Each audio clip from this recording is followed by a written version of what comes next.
যে আমাকে ওইভাবে প্রতিদিন ওরকমভাবে আমাকে মানুষ করবে বা ইয়ে করবে। শুধু নট অনলি দ্যাট, আমার টিউশন ফিস দেয়নি, আমার পরীক্ষার টেস্ট ফি এর পর এসএসসি যে মানে যে বাবা আপনাকে কম্পিউটার কিনে দিচ্ছে সে বাবা এই রকম লেভেলে আপনার জন্য টাফ হয়ে গিয়েছে একেবারেই। দেখেন কম্পিউটার যখন কিনে দিয়েছে তখন 1 লাখ কত টাকা দিয়ে কিনে দিয়েছে ওই টাইমটাতে। সো 2001 সালের দিকের ঘটনা। সে এসে গোশ কিনে দেবেন এটা ভাবা যায়? বুঝছেন যে আম্মা শুধু ডিম দিয়ে নিয়ে আসতো। আমি যখন আমি না এই জিনিসটা নিতে পারি না, আমি চিন্তা করলে আমার মাথা ঘুরে উঠেছে এরকমভাবে কিভাবে সম্ভব যে অন্য কিছু নিতে হলো। আমি যখন প্রথম এসএসসি পরীক্ষা দিতে যাই, আমার উদয়ন স্কুলে আমার সিট পড়েছিল আমার মনে আছে। তখন আম্মা স্কুল ছিল, সো আম্মা দেখা যেত কি আম্মা স্কুল থেকে বের হতে পারতো না ওই টাইমটাতে। সকালবেলা তো নর্মালি স্কুলের ক্লাস থাকতো, আম্মা নিতে যেত। তখন আমার মেজো চাচা আমার মনে আছে, সে আমাকে একবার মানে থাকে না একটা আমাদের মফস্বলে বা ওখানে যে দেখবেন একটা ইয়ে ছিল যে এসএসসি পরীক্ষার সময় প্রথম দিন অ্যাটলিস্ট নিয়ে যাবে, পরীক্ষার সময় নিয়ে যাবে, নিয়ে আসবে যে পরীক্ষার এরকম কেমন হলো। তো তখন আমার মেজো চাচা আমাকে নিয়ে গেল, আমার এখনও মনে আছে। আমার আব্বার সাথে আমার কোনো কথাবার্তা কোনো কিছু নাই, সে দেখতেই পারতো না, শুধুমাত্র শুধু ছেলেটার জন্য না, তার নিজের ছেলের জন্য এবং আমার সাথে যে রিলেশন ছিল ছেলেটার এটার কারণে, মানে আমার ছোট ভাইয়ের জন্য প্লাস এটার জন্য। তখন সে কথায় কথায় কিছু কথা ইউজ করতো, মেয়ে মানে লস আইটেম। মানে আমি still I can remember it so well. মেয়ে মানে লস আইটেম। আর আমার আম্মাকে সবসময় একটা কথা বলতো যে যেহেতু আম্মা আমাকে বোঝাতো সবসময় যে তুমি এটা করো না, এটা এইভাবে করো, আব্বুর কথায় মন খারাপ করলে তুমি লাইফে কিছু করতে পারবে না। সে কিন্তু আমাকে অনেক কাউন্সেলিং করতো কাউন্সেলিং। ও কারণেই ঠিক ছিলাম। তারপরে যখন কি বলবো এরকম টাইপের কথাবার্তা হচ্ছে, একবার আমার সামনে আমার আম্মার গায়ে একবার বাটি ছুঁড়ে মারলো। ভাগ্যিস আমার গায়ে লাগেনি, বিকজ আমি কখনো দেখিনি আব্বা আম্মা কেউ কারোর গায়ে হাত দেয়নি অ্যাটলিস্ট। আমি আমার ফ্যামিলিতে কখনো দেখিনি। বাটি ছুঁড়ে মারলাম যে মানে কি হচ্ছে আমার ফ্যামিলিতে, মানে আমি যে আমার জন্যই হচ্ছে, আমি এত খারাপ হয়ে গেলাম। যাক ওখান থেকে আব্বার সাথে অনেক সমস্যা থেকে একটা টাইম এসে যখন বললাম যে F আসলো গ্রেডে, তো আমার আব্বার সাথে অনেকে চেনাশোনা ছিল। তো আমি আম্মাকে বলছিলাম যে আম্মা এটা নিশ্চয়ই কোনো ভুল, আমি কোনো সাবজেক্টে ফেল করতে পারবো না, তুমি একটু খোঁজ নিয়ে দেখো। আম্মা যশোর বোর্ড পর্যন্ত গেল, যশোর বোর্ডের কন্ট্রোলারের সাথে কথা বলে আসলো, আপনি একটু দেখবেন। তো ওখানে কন্ট্রোলার একটা ভালো কথা বললো যে এসএসসি রেজাল্টের কথা বলছেন। SSC result. তখন যশোর বোর্ডের কন্ট্রোলার আম্মাকে বললো কি যে আপনার মেয়েকে চোখ বন্ধ করে পড়ে আরেকটা সাবজেক্ট পড়ে পরীক্ষা দিয়ে দিতে বলেন, বিকজ আমি আপনাকে ভিতরের কথা বলছি যে এটা যদি হয়ও এইটা ওদের ডিসক্রেডিট, ওরা কখনো প্রকাশই করবে না। এখন তো অনেক কিছু খাতা চ্যালেঞ্জ অনেক কিছু করে করতে পারবেন। ওটা খাতা চ্যালেঞ্জ করলেও আপনাকে তখন খাতা দেখতে দিত না, আপনাকে একবার মার্ক করে আপনাকে আবার মার্কটা বলতো। স্যার ওরা যে আসলে দেখছে আপনি এটা কীভাবে বুঝবেন আপনাকে যদি খাতা নাই দেখতে দেওয়া হয়। মানে আমার আব্বা চেষ্টাই করেনি যে দেখার জন্য, সে ইচ্ছা করলে ধরে নিয়েছে যে আমার মেয়ে তো এরকমই করবে। হ্যাঁ, না সে আমার জন্য কিছু করবেই না, সে আমার জন্য করবেই না, এরকম না। আমি তো ভালো স্টুডেন্ট, তারাও জানে সে করবে না আমার জন্য। তুমি করছো, এখন দেখো তোমার দোষ, তুমি আমার সাথে মিসবিহেভ করছো, এটা তোমার ছিল। সে একেবারে এভাবে করছে। আর তখন আমার কাজিনরাও, আমার 2টা কাজিন পরীক্ষা দিল, ফুফাতো ভাই পরীক্ষা দিল, পাশে একটা ফুফাতো বোন পরীক্ষা দিল। তো ওরা তো খুব ভালো রেজাল্ট, ওদের খুব ভালো রেজাল্ট।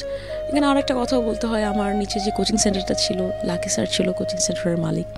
তো স্যার অনেক হেল্প করেছিল। স্যার মানে আমাকে টেক্সট বই কিনতে কেনার টাকা দিত না, কোনো টাকা দিত না, টিচারের টাকা দেবে না। তখন একটা মনে করেন যেহেতু হায়ার ম্যাথ ছিল, একটা টিচার লাগতো। তখন আমার কাজিনদের দেখতাম কি 4-5টা টিচার, একটা টিচারকে 4,000-5,000 টাকা করে দিত। আমার ওখানে একটা মাত্র টিচার 1,000 টাকা আম্মা দিত। সঞ্জয় স্যার মাত্র খুলনা ইউনিভার্সিটিতে স্যার পড়তো, উনিও খুব ইয়াং ছিল। উনি আমাকে পড়াতো যখন এসএসসি পরীক্ষার সময়। উনি সন্ধ্যাবেলায় পড়াতে আসতো প্রতিদিন। এভরি ইভিনিং আব্বা ঠুকে আমাকে গালিগালাজ করা স্টার্ট করতো, এভরি ইভিনিং। মানে আমার না ঠিক করে মনেও নেই কি কোনো কারণ ছাড়াই সে গালিগালাজ করা শুরু করতো আমাকে আর আমার আম্মাকে, দুজনকে। আমার বড় বোন আছে, আমার ছোট ভাই আছে, পুরো ফ্যামিলি আছে। কিন্তু তখন আমার ফুপুরা বা আমার চাচারা যেহেতু আব্বা হয়তো বা বড়, সেই কারণে হয়তো আমার দাদা দাদিরা যে আমার আব্বাকে সে বোঝাবে যে that why are you doing this with your daughter and with your wife, কখনো কিছু কিছু কিন্তু বলতো না। হয়তো সে বড় ছিল, বড় ছেলে ছিল, আমি জানি না কি কারণে। যেমন মনে করেন আমরা একটা অন্যায় দেখলে বলি, সে যেই হোক না কেন এখন। তো প্রতি সন্ধ্যাবেলা আমার মনে আছে আমি লজ্জাও পেতাম, আরও ইয়াং একটা ছেলে, আর আমার বয়স তখন 16, বুঝতে পারছেন যে 16 বছর বয়স, এরকম একটা মানে। স্যার খুব ভদ্র ছিল, স্যার মাথা নিচু করে থাকতো। আব্বু গালাগালি দিচ্ছে, স্যার মাথা নিচু করে, স্যার আমাকে বলতো শোনো না তুমি শুধু পড়ো। স্যার শুধু বলতো তুমি পড়ো, তুমি তাকাও না, ওখানে তাকাও না। মানে খুব বাজে টাইম গিয়েছে ওগুলো। অ্যাকচুয়ালি যারা ফেস না করেছে তারা হয়তো বা বুঝতে পারবে না। আর আমি জানি হয়তো বা আমাদের অনেক ফ্যামিলি আছে তারা মানে ফ্যামিলি প্রবলেম যেটাকে বলা যায়, যে হয়তো বা এই আপাত দৃষ্টিতে মনে হচ্ছে অনেক ছোট প্রবলেম, গালি দিত বা এরকম করতো, বাট একটা যে মেয়েটার বয়স কম, জাস্ট বড় হচ্ছে, তার জন্য অনেক বড় ছিল। তা একটা টাইমে আমি 2-4বার সুইসাইড করতে চাই, টুয়াইস। মানে আপনি বিশ্বাস করবেন, আমি এমন ট্রমাটাইজড হয়ে গিয়েছিলাম, আমি ব্লেড দিয়ে হাত কেটে কেমিস্ট্রি লিখতাম, রসায়ন লিখতাম, এরকম। আমার হাতে এখনও ওই দাগগুলো আছে। ওই টাইমটাতে একবারই করেছিলাম, মানে আমার রেজাল্ট দেওয়ার পরে, মানে আমি এত ট্রমাটাইজড হয়ে গিয়েছিলাম। একবার সুইসাইড করার চেষ্টা করি, তখনই আম্মা কোনোভাবে করলো। এত কিছু কোনো মজার একটা কথা বলে, আমি সুইসাইড করলেও কীভাবে আমি সুইসাইড করবো চিন্তা করছিলাম, বিকজ খাটের উপরে ফ্যান, আমি এত লম্বা ছিলাম, ফ্যান দিয়ে কিছু করতে গেলে খাটের উপরে দাঁড়িয়ে থাকতাম, কিছু আমার হতো না। যাই হোক, এরকম প্রথমত এরকম একটা টাইম গেল, যাওয়ার পরে পড়ছি। আবার তখন স্যারও খুব লজ্জা পেয়ে গেল যখন আমার রেজাল্ট এরকম দেখলো, স্যারও আশা বাদ দিয়ে দিল, বিকজ তখন আমি কার কাছে পড়বো। তখন আমি আম্মাকে বললাম কি, আম্মা অসুবিধা নেই, আমি একটা কোচিং সেন্টারে একটা সাবজেক্টের জন্য পড়তে চাই। আচ্ছা, এখন যে স্কুলে যাব, ছোটদের সাথে ক্লাসও করতে পারবো না, একটা ক্লাসই, বা মানে খুব বাজে একটা টাইম, কীরকম একটা টাইম গিয়েছে আমার লাইফের এখন পর্যন্ত সবচেয়ে খারাপ টাইম হচ্ছে ওই সালটা। আল্লাহ না করুক এর থেকে খারাপ সময় দেখা আল্লাহ। তারপরে পরের বার যাই হোক পরীক্ষা দিলাম, পরের বার আমি A+ পেয়েছি কেমিস্ট্রিতে। বাই দিস টাইম, এই একটা বছর যে গেল, আমার একটা বছর আমার কোনো ফ্যামিলি মেম্বারের সাথে আমার কথা না, কিছু না। আমাকে ঈদের জামা দেওয়া বন্ধ করে দিল। ঈদের জামা অবশ্য ক্লাস 9 থেকে দেওয়া বন্ধ করে দিল, যখন থেকে হয়। কোনো ঈদের জামা না, কিছু না। হয়তো বা যেখানে দেখেন আমাদের 5-6 হাজার টাকা একটা জামা দিত, 10,000 টাকা বাজেট থাকতো, 10,000 টাকার মধ্যে জামা জুতা সব কিছু কেনা আমাদের বোনদের জন্য, আমার বড় বোনের জন্য, সব কাজিনরা থাকতো, সব আবার তখন আবার ছিল যে সবাইকে ড্রেস দিত, ফুপুরা আমাদেরকে দিত, আব্বাস ফুপুদের ছেলে মেয়েদেরকে দিত, কিন্তু আমাকে তখন আর কোনো কিছু দেওয়া হতো না। সবাইকে বুঝতে পারছেন, একটা ফ্যামিলিতে অনেক ছোট ছোট বাচ্চা, সবাই ড্রেস পেত, সব কিছু পেত, শুধু আমি পেতাম না। ভয়ঙ্কর কষ্ট একেবারে। আর আজকে পিয়া জান্নাতুল যে জায়গাটায়, উনি বাংলাদেশের অনেক বড় একটা অ্যাসেট মডেল ইন্ডাস্ট্রিতে। আজকে উনি যে জায়গাটায় দাঁড়িয়ে এই কথাগুলো বলছে, এই কথাগুলো আমাদের মতো সাধারণ মানুষের জীবনে কম বেশি অনেকের সাথেই মিলে যাবে, কিন্তু ফ্যাক্ট হচ্ছে যে ওইখান থেকে তিনি পিয়া জান্নাতুল কীভাবে হয়েছেন, এইটা হচ্ছে গল্পের মূল জায়গাটা আমাদের আজকের এই তারার রাতে। আমরা আগাচ্ছি ধীরে ধীরে। জি। তারপরে যখন দেখলাম কি যে আম্মা খুব কষ্ট পেত, যে আমার তো আমি মেয়ে, যে সবার জন্য হতো, আমার জন্য কিছু করতো না। তখন ওই একটা বছরের মধ্যে এত খারাপ একটা টাইম আসলো, তখন আম্মা বলল কি যে আমাকে হোস্টেলে দিয়ে দেবে, বাসায় থাকার আর পরিবেশ ছিল না। এভরিডে এসে গালিগালাজ করা, কেউ কথা বলছে না আমার সাথে। ওই সময়টাতে কেউ ছেলেটার সঙ্গে আপনার সম্পর্ক আছে? ওই সময় টুকটাক করে কথা হতো, হালকা। ওই টাইমে কমে গিয়েছিল। কমে যাওয়ার কথা হচ্ছে, কারণ হচ্ছে আমি আপনাকে বলছি, কমে গিয়েছিল বিকজ আমার যখন রেজাল্ট ওরকম দেখলো, ও ভয় পেয়ে গেছে। ও ভাবছে কি আচ্ছা আমাদের রিলেশনশিপ, বিকজ ও তো জানতো যে কি হচ্ছে আমার সাথে। ও তো জানতো, কিন্তু আপনি তো জানতেন না। সামহাও আপনি জানতেন না বলতে, যে ও যেসব জায়গায় আপনাকে নেওয়ার চেষ্টা করতেছিল, সম্পর্কের জায়গাগুলো। হ্যাঁ, ওইটা তো একটা ব্যাপার ছিলই। তার সাথে সাথে ও ওই ব্যাপারটা নিয়ে ভয় পেত, আমি ট্রমাটাইজ, বা এই কারণে হয়তো আমার রেজাল্ট খারাপ হয়েছে, বিকজ তখন তোমার SSC পরীক্ষা ছিল। ওকে। তখন ওখান থেকে তখন আমি যখন আমাকে হোস্টেলে দেওয়ার কথা হচ্ছিল, তখন একটা রাত্রে খুব রাত 12টার দিকে খুব উল্টাপাল্টা কথাবার্তা গালিগালাজ করা। তখন আম্মা বললো কি ঠিক আছে, আম্মার একটা স্টুডেন্ট ছিল, আম্মা তো বাচ্চাদেরকে পড়াতো যারা প্রতিবন্ধী, তার স্টুডেন্টের বাসায় দিয়ে আসবে। শুধু এতটুকুই বলতে পারি আপনাদেরকে যে আজকের এই গল্পটা শুনলে অন্তত এই অনুভূতিটা হবে যে জীবনের কোনো না কোনো পর্যায়ে প্রত্যেকটা মানুষকেই কখনো না কখনো ভয়ানক রকমের ডিজাস্টার টাইম ফেস করা উচিত। কজ লাইফে এইটাই একটা সময় অনেক বড় অ্যাসেট হয়ে যায় অভিজ্ঞতার জায়গাটাতে। কিন্তু এই ডিজাস্টার টাইম ফেস করার সময়টা শুধু একটা জিনিস মনে রাখতে হবে যে না, আমি শেষ হয়ে যাচ্ছি না, বা এই ঝড়টা আমাকে শেষ করে দেবে না, শুধু হালটা ধরে রাখতে হবে, তাওয়াক্কাল তো আল্লাহ। এবং বিলিভ মি, এই অভিজ্ঞতাটা জীবনের অন্যতম অ্যাসেট হয়। আপনারা পিয়া জান্নাতুলের যে গল্পটাতে এই মোমেন্টে আছেন, আপনারা আরও সামনের দিকে আগান, তাহলে আপনারা বুঝতে পারবেন যে উনি আসলে কিভাবে এই নিজেকে মানবিক চ্যালেঞ্জের জায়গায় দাঁড় করিয়ে নিজেকে অনন্য একটা জায়গায় স্থাপন করেছেন। সো এটা প্রত্যেকটা মানুষের জন্যই খুব ইম্পর্টেন্ট। যেখানটায় আমরা ছিলাম যে খুব ডিজাস্টার টাইম ফেস করছিলেন এবং আপনার মা চাচ্ছিল যে আপনাকে কোনো একটা জায়গায় হোস্টেলে রেখে দেবে। ইয়েস, তখন আমার যেই স্টুডেন্ট ছিল তার বাসায়, তার মায়ের বাসায় নিয়ে গেল। তো সেই দিন আন্টি আমাকে বুঝায় টুঝে বললো যে তুমি থাকো, তাহলে তুমি এসে কালকে তুমি ড্রেস নিয়ে চলে এসো, তাহলে তুমি আমার বাসায় থাকো, কোনো সমস্যা নাই। তখন আম্মাও যেটা ফিল করলো, খুলনায় থেকে আমি খুলনায় অন্য কোনো বাসায় যদি হোস্টেলে থাকি, এটা তো বাইরের মানুষ নিয়ে অনেক কথা বলবে, তাহলে কী হবে, তাহলে ঢাকায় যাই। খুলনায় এইচএসসি পরীক্ষার আগে মানে ইউনিভার্সিটির লাইফে না দিয়ে যে শুধুমাত্র কলেজের জন্য যে ঢাকায় পাঠাবে মেয়েদেরকে, তখন ওই পর্যন্ত চিন্তা করা যেত না। আমার মনে হয় এখনও চিন্তা করে না, মানুষ একটা চিন্তা করে এইচএসসি পরীক্ষার পরে চিন্তা করে। যেহেতু আমার বাসায় থাকা অসম্ভব হয়ে দাঁড়াচ্ছিল, তখন আম্মা বললো যে না, আমি আমাকে পাঠাই দেবো, তাহলে আমি ছেলেটার সাথে দেখা করতে চাই, আমি তো একটু ঢাকায় যাব, তাহলে আমার সাথে দেখা করে যাই। তখন আমার আরেকটা ফ্রেন্ড ছিল লুবনাকে আমি বলি কি, লুবনা আমি একটা জিনিস দেখতে চাই, তুমি ওকে বলো, ওকে যে বলো যে তুমি ওর সাথে দেখা করবা, দেখা করে কিনা আমি দেখতে চাই তোমার সাথে। বিকজ তার আগেই ঠিক খুব কমন ট্রিক, খুবই কমন ট্রিক, হ্যাঁ, না করে উপায় নাই, বয়ফ্রেন্ড টেস্ট করার জন্য এটা করে থাকে, খুব সাবধান। যারা ধরা খেয়েছে, হ্যাঁ, ধরাটা কিভাবে খেয়েছে এটা আমি বলি, যারা ধরা খেয়েছে খুব বাজেভাবে ধরা খেয়েছে এবং এটা আজীবনের জন্য ধরা। এইটুকু কেটে রাখেন সবার মোবাইলে, দরকার হলে। এর রেজাল্ট ইজ ভয়ানক। ওকে, আই নো হার, কজ এর আগে আমি একটা জীবন গল্পে ওনার গল্পটা প্রচার করেছিলাম। ওকে, চলেন তারপর। তো তখন তার আগের দিন ওকে আমি একটা কোচিং সেন্টারে একটা মেয়ের সাথে দেখা করতে মানা করছিলাম যে আপনি কিন্তু কোচিং সেন্টারে যাবেন না ওর সাথে দেখা করতে। ও দেখা করতে যায় এবং পড়বি তো পর, ঠিক আমার সামনেই পড়, অন্য কোচিং সেন্টারে। আমি রিক্সা করে জাস্ট যাচ্ছিলাম ওকে খোঁজ নেওয়ার জন্য, যে ও এমনিতে কিন্তু আমার বাসায় ডিজাস্টার আমার সাথে চলছে, ও দেখা করতে আসছে। আমি ওকে ঠিক আছে। তখন আমি লুবনাকে বললাম, লুবনা তুমি ওকে বলে দেখো যে ও আসে কিনা রূপসা ব্রিজে। তখন রূপসা ব্রিজ নতুন হচ্ছে, যে তুমি ওকে বলে দেখো তো ও তুমি ডাকলে ও আসে কিনা, বিকজ ওর কোনো ফ্রেন্ড ডাকলে ওর যাওয়ার কথা না। আমার ফ্রেন্ডটা অনেক সুন্দর ছিল। তো যাওয়ার পরে রূপসা ব্রিজে ডাকে, ছেলেটা আসে। ছেলে মানে আপনার বয়ফ্রেন্ড? হ্যাঁ, মানে হ্যাঁ, আমার boyfriend, one of my very first boyfriend, yes. তো আসার পর সে দেখে ফোন দেয়, লুবনাকে ফোন দেয়। লুবনা বলে কি পিয়াও চলে আসছে। লুবনা তো আসেনি, লুবনা তো আমাকে বলছে ও চলে আসছে। লুবনারও তখন বয়ফ্রেন্ড ছিল। লুবনার যে বয়ফ্রেন্ড ছিল, লুবনা ওকেই বিয়ে করছে আগে, ওরা এখন কানাডাতে থাকে।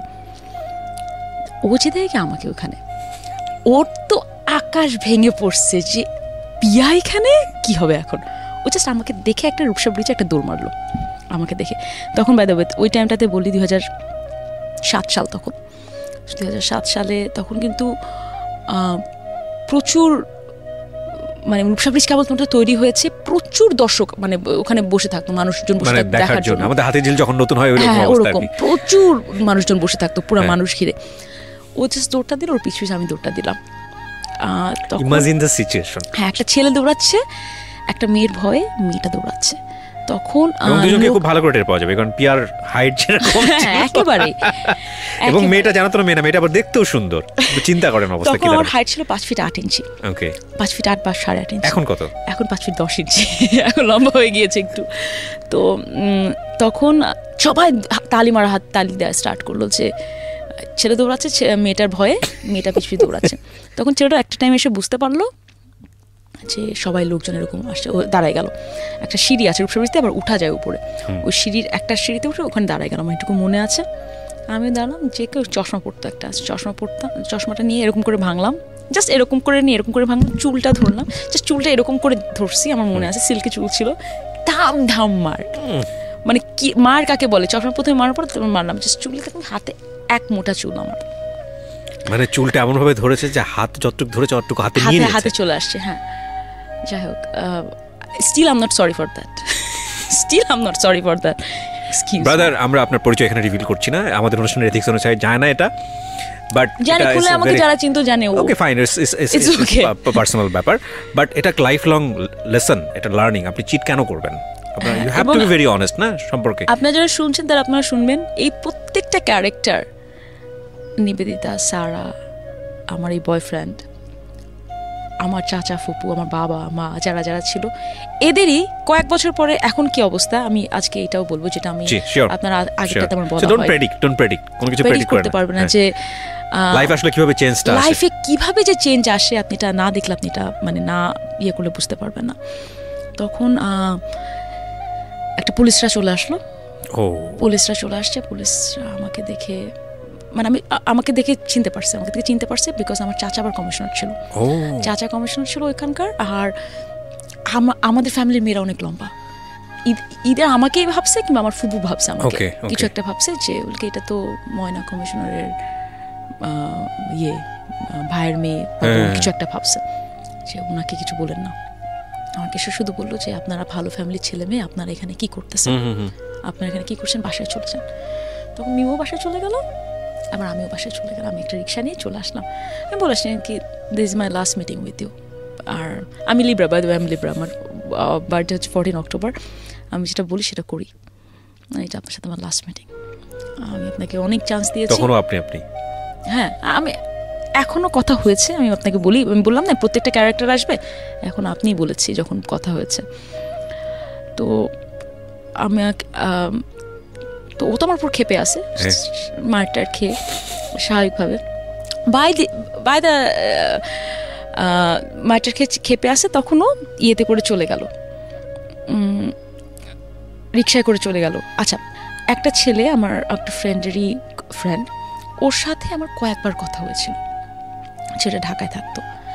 তো ছেলেটা একবার বা দুইবার কথা ছিল না, একবার কথা হয়েছিল, ছেলেটা আমাকে বলতেছে কি যে সেদিন আমাকে ফোন দিয়েছিল, কিংবা সেই দিনই প্রথমবার আমাকে ফোন দিয়েছিল, ফোন দিয়ে আপনি কোথায় যাচ্ছেন, আমি আসছি আপনার সাথে দেখা করতে আসি, আমি আসতে পারি না, আমি রূপসা ব্রিজে যাচ্ছি, খুব ইম্পর্টেন্ট একটা কাজে যাচ্ছি।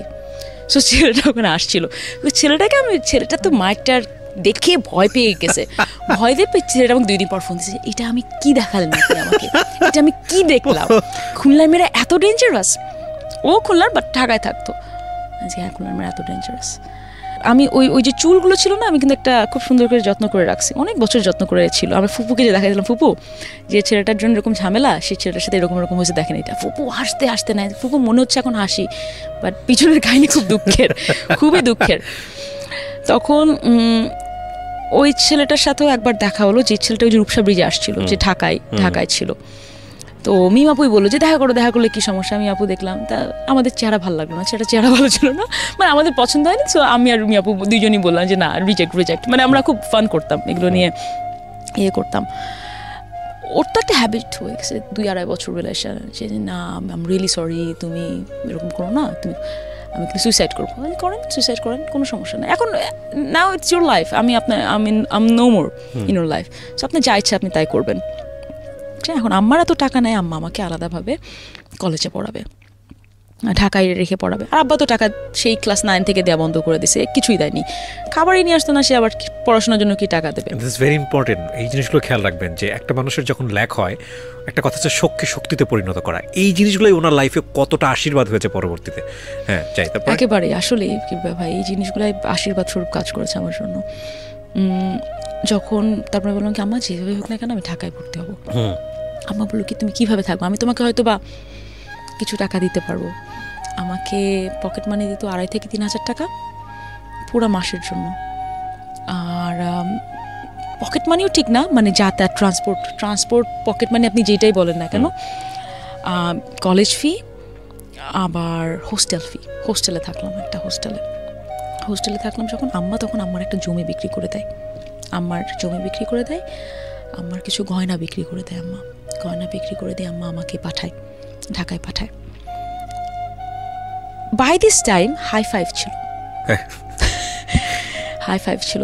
তো আমার তো ইন্টারনেট আমি ইউজ করতাম, হাই ফাইভ ছিল। আমার হাই ফাইভের পরিচয় একটা ফটোগ্রাফারের সাথে। সো ফটোগ্রাফার আমাকে খুব ইয়ে করে যে তুমি লম্বা আছো, তুমি মডেলিং করতে পারবা, এটা করতে পারবা, ওটা করতে পারবা। আমি বললাম কি খুলনার একটা মেয়ে আমাকে আবার মডেল বানাবে কীভাবে সম্ভব, যত লম্বাই হোক না কেন।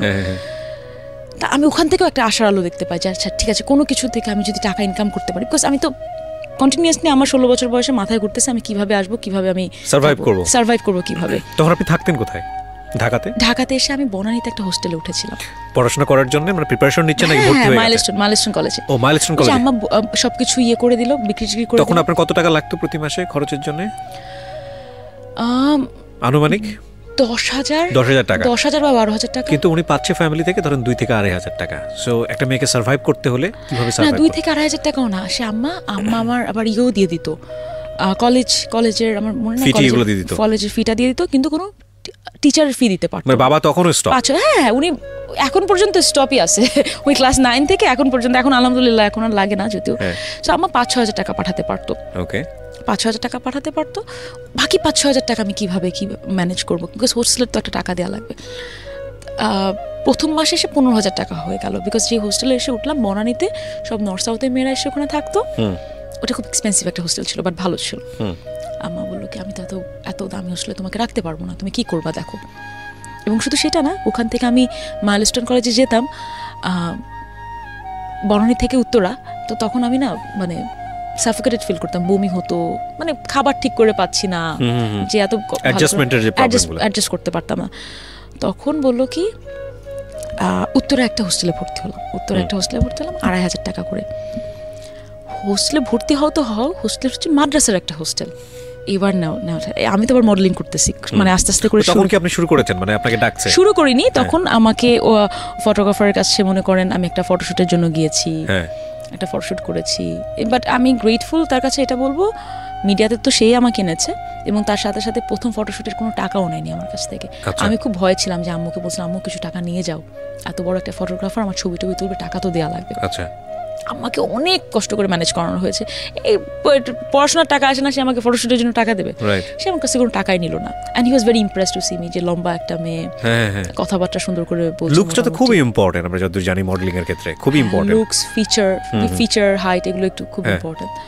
তো আবার মনে করেন মডেলিংয়ে কিন্তু একটা ব্যাপার আছে, আপনি যত কম বয়সে আসবেন তত বেটার, বিকজ আপনার সার্ভাইভাল একটা অনেক বড় একটা পিরিয়ড থাকে, আপনার সার্ভাইভ করার একটা পিরিয়ড থাকে, যে মানে কি বলবো স্ট্রাগল করার একটা পিরিয়ড থাকে আপনার তখন। তো তখন ওই মাদ্রাসার যে ওখানে যখন ভর্তি হলাম, আম্মা আমাকে ভর্তি করায় দিয়ে গেল সকালবেলা ভর্তি হতে রাত্রের মধ্যে এদের সাথে আমার ঝগড়া, বিশাল ঝগড়া। মনে করেন আমি তো আবার কোনো কিছুতে চুপ থাকতাম না, কি যেন একটা বললো, শর্ট কামিজ পরেছি। শর্ট কামিজ কেন পরেছি? শর্ট কামিজ পরে বের হতে পারবো না ওখান থেকে আমি, বুঝছেন এরকম একটা। বাট হোস্টেলটা কিন্তু মেয়েদেরই হোস্টেল ছিল আলাদাভাবে। আমি আম্মুকে রাত্রে কাঁদতে ফোন দিলাম, আম্মা এরকম করছে আমার সাথে, খুব বাজে বিহেভ করতেছিল আমার সাথে, এখনই বেরোয় যাও, এই করো এরকম করছিল। আম্মু রাত 11টায় পৌঁছালো খুলনায়, 11টায় পৌঁছায় রাত 12:30 গাড়িতে আবার খুলনা থেকে ঢাকায় আসলো। ঢাকায় এসে আমার খালারই আর একটা আত্মীয়, তার বাসায় পেইং গেস্ট হিসেবে আমাকে রাখা স্টার্ট করলো। ওখানে তখন কম টাকা দেওয়া লাগতো আমার, ওটা উত্তরাতে। তো ওখানে থাকলাম, ওখানে থেকেই আমি মোটামুটি তখন আমি মডেলিং করা আস্তে আস্তে শুরু করলাম। আস্তে আস্তে মডেলিং করা স্টার্ট করলাম সব কিছু থেকে। এবং মডেলিং থেকে তো প্রথমে আপনার কোনো টাকা নাই, এই পত্রিকার কাজ ফ্রি করবেন, এই কাজ ফ্রি, সব ফ্রি কাজ প্রথম দিকে, কেন আপনাকে একটা মডেল হিসাবে আপনাকে চান্স দিচ্ছে, এটাই তো অনেক বেশি কথা। তো তখন চিন্তা করলাম যে কি করা যায়, আমার টাকা তো লাগবে করে। তখন আমি বিভিন্ন কাজ করা স্টার্ট করলাম। আমি ব্রিটিশ আমেরিকান টোবাকোতে আমি ব্র্যান্ড অ্যাডমায়ার হিসাবে কাজ করতাম। তখন আইপ্যাড নতুন আসছে, মানে স্যামসাং ট্যাব বা আইপ্যাড যেটাই বলেন না কেন, ওটা নতুন আসছে। তখন আমি বসে ওইটা কাজ ছিল এরকম, যারা স্মোকার বিভিন্ন লাউঞ্জে যে তাদের সাথে আমার কথা বলা লাগতো, তাদের কি পছন্দ করতো না করতো, এই ডাটাগুলো আপনি নিতেন, সার্ভে করতেন? হ্যাঁ, ওই ডাটাগুলো আমি সার্ভে করতাম। আচ্ছা, এইটা সব ভালো ইউনিভার্সিটির মেয়েরাই আসতো করতো, কিন্তু কোনো মডেলরা করবে না। মডেলদের তো নাক অনেক উঁচা, যে না আমি সব কাজ রেস্টুরেন্টে ঘুরে তো আমি এরকম করবো না। আমাকে যখন অফারটা দিল একটা ভাইয়া, আমি করবো। 15,000 টাকা পাচ্ছি, 15,000 টাকা lot of money for me at that time. But খুব ইম্বারেসিং, মানে মনে করেন আমার যে কোনো একটা মানুষের কাছে গিয়ে স্ট্রেঞ্জারের কাছে যে কথা বলা সবার দ্বারা সম্ভব হয় না। তারপর মনে করেন আমি মডেলিং করতাম, স্টার্ট করছিলাম নতুনভাবে। তারপরে যেটা বলছিলাম, আমার আব্বার প্রতি কিছু একটা কৃতজ্ঞতা থাকতেই হবে আমার, বিকজ আমি অনেক কাজ পারতাম, আমি গ্রাফিক্সের কাজ পারতাম, আমি অ্যাডোব ফটোশপের কাজ পারতাম। তো আমি ফটোশপের একটা গার্মেন্টসের একটা কোম্পানি ছিল, ওদের ওখানে আমি কাজ করতাম ফটোশপের, মানে এরকম ছোটো খোটো আমি অনেক কাজ করেছি আমার পকেট মানির জন্য। By the time Milestone College অনেক রেস্ট্রিক্টেড ছিল, ওর সাথে কথা হতো না আমার, বিকজ আমি ওর সাথে আমার ফার্স্ট বয়ফ্রেন্ড, আমি কথাই বলতাম না ওর সাথে। তার মাঝখানে 2008 সাল, যখন 8 সালের দিকে তখন মিস বাংলাদেশ হই, এসেই ওই যে ফটোগ্রাফার আমাকে দেয় ইয়েতে নাম্বার দিয়ে দেয়, আমার ছবি টবি দিয়ে দেয়, কোনো না কোনোভাবে মিস বাংলাদেশও হয়ে যায় লাকিলি। এই ফটোগ্রাফারের কথা আমার একটু বলতে হয়। নিয়ে আসছে আমাকে মিডিয়াতে, যথেষ্ট বিরক্ত করছে আমাকে, যথেষ্ট বিরক্ত করছে। He genuinely use to like me, but সে আমাকে বিয়ে করতে চায়। মনে করেন ওইটুকু একটা মেয়ে আমাকে, সে আমাকে এখন বিয়ে করবে, 2টা বাচ্চা আছে, চিন্তা করেন। এখন গাধা থাকলেও তো আর অত গাধা ছিলাম না যে একটা মনে করেন 2টা বাচ্চার বাপের সাথে কিছু করব, এরকম তো আর গাধা ছিলাম না। তো আমার ওইটাও আমার খুব ট্যাক্টফুলি হ্যান্ডেল করা লাগছে, বিকজ দেখেন সে কিন্তু আমাকে তখন কাজগুলোও দিচ্ছে, আবার মাঝে মাঝে উল্টাপাল্টা কথা বলে দিতাম, সে আপনি আমার সাথে এরকম কেন করতেছেন, এটা কেন করতেছেন, এটা কেন করতেছেন, এরকম একটা মানে প্রেম তো করা সম্ভব না, রাইট? বা আপনার একটা ছেলেকে পছন্দও তো হতে হবে সব কিছু থেকে মিলে। তো ওখান থেকে একটা মেন্টাল প্রেশারে কাজ করতো, মানে আমার না প্রেশার কোনোভাবেই আমার লেস হচ্ছিল না। এবং আমার কাছে যেন মনে হয় যে মেয়েদেরকে এই জিনিসটা অনেক বেশি ফেস করতে হয় কম্পারেটিভলি ছেলেদের তুলনায়, অনেক অনেক অনেক।